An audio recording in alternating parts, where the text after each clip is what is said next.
बिस्मिल्लाहिर्रहमानिर्रहीम। अस्सलाम वालेकुम स्टूडेंट्स, आपको यूनिट नंबर 1 में ऑलरेडी करवा चुका हूँ। ठीक है, अप्रैल सिलेबस में, अप्रैल कोर्स में आपने यूनिट नंबर 1 कर लिया था। लेकिन उसकी जो रिव्यू एक्सरसाइज की बेटा जो ऑब्जेक्टिव पार्ट है वो मैंने नहीं करवाया था। ठीक है, तो वो अब मैं करवा रहा हूँ, चूँकि आप का जो फ़र्स्ट टर्म सिलेबस है, जो फर्स्ट टर्म एग्ज़ाम होना है बेटा, उसमें आपका यूनिट नंबर 4 तक, यूनिट नंबर 1 2 3 4 सब की बेटा रिव्यू एक्सरसाइज में, ठीक है, ओवरऑल 4 यूनिट्स और जो ऑब्जेक्टिव बेटा वो आपका इंक्लूड है, क्योंकि 30 MCQs आपके पेपर में इंक्लूडेड हैं। तो बेटा MCQs के लिए कुछ डेफिनेशंस, कुछ MCQs, कुछ फिल इन द ब्लैंक्स करनी है हमें। ठीक है, सबसे पहले क्वेश्चन नंबर 1 करते हैं। क्वेश्चन नंबर 1 लिखा हुआ है आंसर द फॉलोइंग क्वेश्चंस। बेटा कुछ क्वेश्चन दिए, आपने इनका आंसर लिखना हुआ है। ठीक है, तो सबसे पहले लिखा हुआ है right 3 forms of describing a set.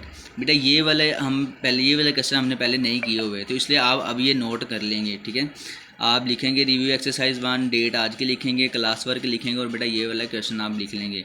Question number 1, write name of names of name 3 forms of describing a set. Set को डिस्क्राइब करने के तरीके जो हैं उनके नाम लिखें। तो बेटा आपको पता है कि सेट को डिस्क्राइब करने के कितने तरीके थे? बेटा सेट को डिस्क्राइब करने के 3 तरीके थे। ठीक है, तो उनके जो वो नेम कौन कौन से, बेटा आपने वो नेम लिखने हैं, तो वो लिखा हुआ है, देखें मिसाल लिखा पेज नंबर 4। आपने ऐसा पेज नंबर 4 पर चले जाना है।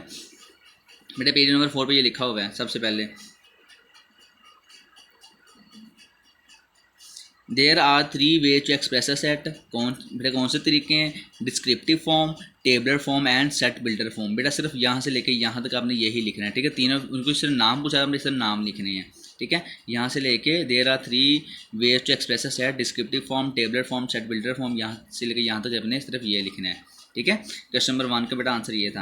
अब क्वेश्चन नंबर 2 है। क्वेश्चन नंबर 2 लिखा हुआ है define descriptive form of a set. कि सेट का जो डिस्क्रिप्टिव फॉर्म है उसकी आप डेफिनेशन लिखें। तो बेटा पेज नंबर फिर देखें 4 लिखा हुआ है, पेज नंबर 4 पे जाएंगे दोबारा हम, पेज नंबर 4 पे लिखा हुआ है डिस्क्रिप्टिव फॉर्म। बेटा लिखेंगे if a set is described with the help of a statement. जब आप किसी भी सेट को स्टेटमेंट की शक्ल में, स्टेटमेंट में लिखते हैं, ठीक है, the set of natural number, या set of first 5 integers, set of colour of Pakistani flag. बेटा ऐसे जब आप करते हो, क्वेश्चन किए हैं आपने, एक्स 1.1 में किए भी हुए हैं। बेटा वो जो थे वो डिस्क्रिप्टिव फॉर्म थे। तो आपने ऐसे लिखना, if a set is describe with the help of with the help of statement, it is called descriptive form. For example n is equal to set of natural number, z is equal to set of integer. बेटा कोई सी 2 example भी आपने लिख लेनी है। ठीक है, तो बेटा ये था आपका डिस्क्रिप्टिव फॉर्म की डेफिनेशन। तो बेटा ये डू यू नो वाले जो ये वाले MCQs में आ सकते हैं, तो आप इन्हें ज़रूर साथ ऊपर एज ए MCQs, ऐसे MCQs टाइप लिख के, ठीक है, आप इसे जहन में रखा करें। ठीक है, MCQs ये आपके होते हैं ये वाले। नेक्स्ट आपका है जो थर्ड पार्ट है, जो लिखा हुआ है what does the symbol dash mean. बेटा ये लिखी स्लैश लिखा हुआ है, what does symbol that mean. इस सिंबल का क्या मतलब है?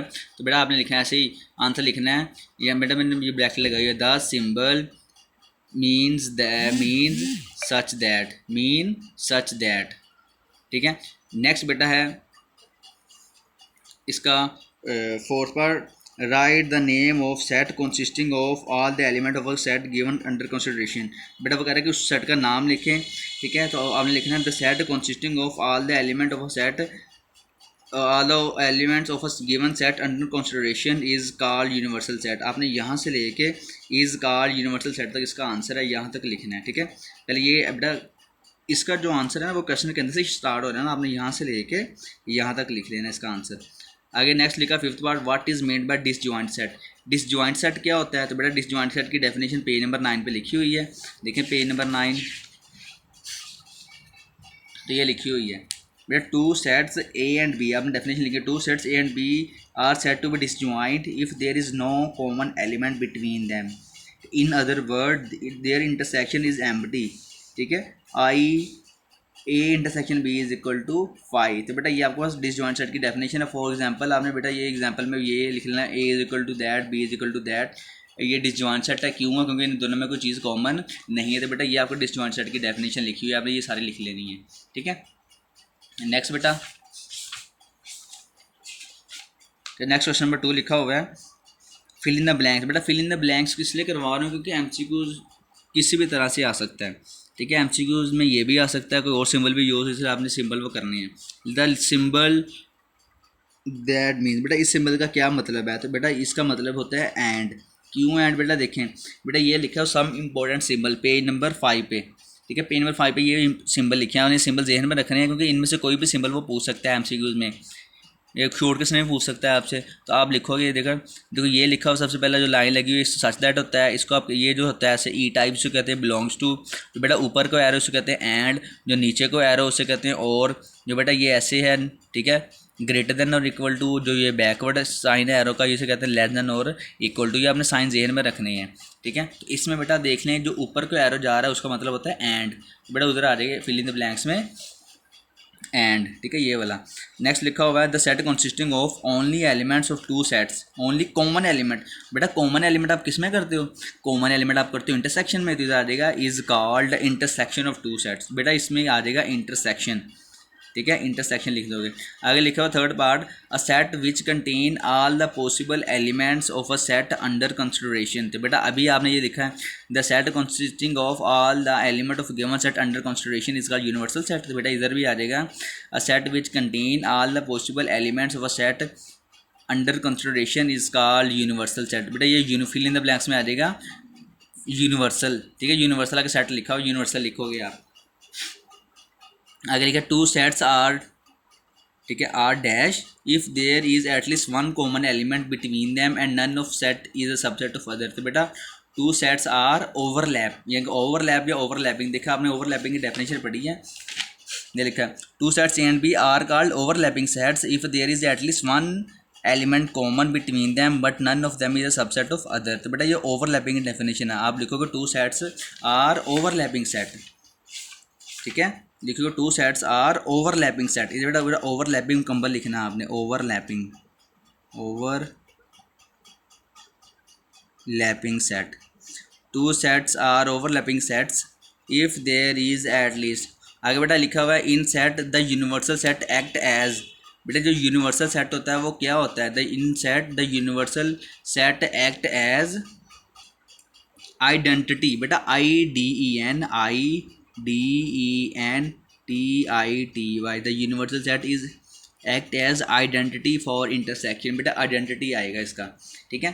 नेक्स्ट क्वेश्चन नंबर 3 लिखा हुआ है टिक द करेक्ट आंसर, जो करेक्ट आंसर उस पर हमें टिक लगाना है, बेटा लिखा हुआ है to write an empty set we use the symbol, बेटा एम्प्टी सेट के लिए कौन सा सिंबल यूज़ करते हैं, तो बेटा ये था सिंबल यूनियन वाला, ये है सबसेट वाला, ये है बेटा आपका ये कौन सा सिंबल है एम्प्टी सेट वाला, तो बेटा ये आपका आंसर आ जाएगा एम्प्टी सेट वाला, क्योंकि जो नेक्स्ट सिंबल ये वाला ये इंटरसेक्शन का है। तो लिखा हुआ है the complement of a set A can be written as, बेटा किसी भी सेट का कंप्लीमेंट लिखना हो तो कैसे लिखते हैं, बेटा ये B माइनस ए का साइन है, ये ए कंप्लीमेंट का साइन ये वाला लिखा हुआ है, ठीक है। तो ये लिखा हुआ है N of A mean number of elements of A, तो ये सिर्फ सिंपल ए लिखा हुआ है, इसका मतलब ये वाला आपका करेक्ट ऑप्शन है। नेक्स्ट बेटा लिखा हुआ है if A is equal to 1 2 B is equal to A B then A intersection B, तो बेटा जब इन दोनों का आप ए इंटरसेक्शन बी निकालोगे बेटा कैसे करेंगे, जरा मैं रफली करके देखता हूँ इधर, ठीक है, आपको दिखाता हूँ ज़रा,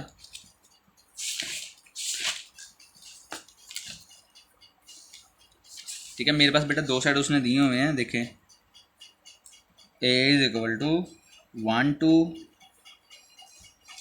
B is equal to A B, बेटा ए ये बी दे, आप दोनों को इंटरसेक्शन निकालना है, तो आ जाएगा A intersection B is equal to 1 2 intersection B is equal to A B, बेटा दोनों को इंटरसेक्शन करेंगे तो बेटा इंटरसेक्शन में आपने देखना होता है कॉमन एलिमेंट्स, बेटा दोनों में कॉमन क्या आ रहा है, इधर 1 है इधर 1 नहीं है, इधर 2 है इधर 2 नहीं, इसका मतलब कॉमन कुछ नहीं है, तो इसका आंसर आ जाएगा एम्प्टी सेट। बेटा एम्प्टी को आप ऐसे भी लिख सकते हो, आप ऐसे भी लिख सकते हो, ठीक है, दोनों तरह से लिख सकते हो। अब देखें कौन सा साइन यूज़ हुआ है, बेटा देखें दोनों का आपको जो आंसर आ रहा है वो ये एम्प्टी वाला आ रहा है, आप इधर लिख दोगे ये वाला एम्प्टी सेट। अगर लिखा if A is equal to 1 3 B is equal to 1 2 3, बेटा ए ये है बी ये है, तो अगर दोनों का यूनियन निकालो तो चेक कर लेते हैं कैसे निकालना है। देखें ए इज इक्वल टू ए के आपके पास 1 3 1 3, बी आपके पास है 1 2 3, तो बेटा दोनों को यूनियन निकालना है, तो आ जाएगा A union B is equal to 1 3 union 1 2 3, तो बेटा यूनियन में क्या करना है, यूनियन में आपने सारे सेट इकट्ठे करके लिखना था ना सारे एलिमेंट्स, बेटा इधर 1 1 2 3, बेटा सेट में आपने कोई नंबर रिपीट नहीं करना होता, ये आपने कंडीशन जहन में रखनी है, तो इसका मतलब ए यूनियन बी का आंसर आ जाएगा 1 2 3, तो बेटा इसका आंसर किधर है 1 2 3 ये लिखा हुआ है। नेक्स्ट लिखा हुआ है B difference A is represented as. बेटा बी डिफरेंस ए को आप कैसे जाहिर करते हो? बेटा ये लिखा हुआ है बी डिफरेंस ए, ये लिखा ए माइनस बी। बेटा लेकिन इधर बी माइनस ए लिखना है, तो बेटा ए माइनस बी और बी माइनस ए में फ़र्क होता है, इसलिए ये वाला साइन नहीं आएगा, ये वाला आपका नहीं आएगा, ये इंटरसेक्शन भी ये भी नहीं आएगा। ये बेटा ये लिखा हुआ है बी माइनस ए। बेटा माइनस ये ऐसे भी लिख सकते हो, माइनस को आप ऐसे भी लिख सकते हो। अगर लिखा है A complement union A is equal to, बेटा जब ए कम्प्लीमेंट में से ए कम्प्लीमेंट और ए का यूनियन करोगे तो उसका आंसर यू आता है। ठीक है बेटा, ये इसका आंसर है। ठीक है, नेक्स्ट बेटा ये वाले क्वेश्चन थे ये आपके ऑलरेडी हो चुके हैं। ठीक है, लेकिन अभी आप बेटा इन क्वेश्चन की आप चूँकि आपका कोर्स कंप्लीट हो चुका है, आप ये वाले बेटा क्वेश्चन नंबर नोटबुक में आप बेटा लिख लेंगे। क्वेश्चन नंबर 2, 3 आप सिर्फ बुक पे ही नोट करेंगे, और लेकिन जो क्वेश्चन नंबर 4 से लेके जो क्वेश्चन नंबर 10 तक है तो बेटा वो आप रिपीट करेंगे। ठीक है, रिपीट में रफ रजिस्टर पे करेंगे क्वेश्चन नंबर 4 से लेके क्वेश्चन नंबर 10 तक। ठीक है बेटा, आप ये अपनी फर्स्ट टर्म एग्ज़ाम के लिए बेटा प्रिपरेशन के लिए आप ये वाले कल रिवीजन करेंगे। मैं कल आपको बेटा क्विज सेंड करूँगा। ठीक है, अल्लाह हाफिज़।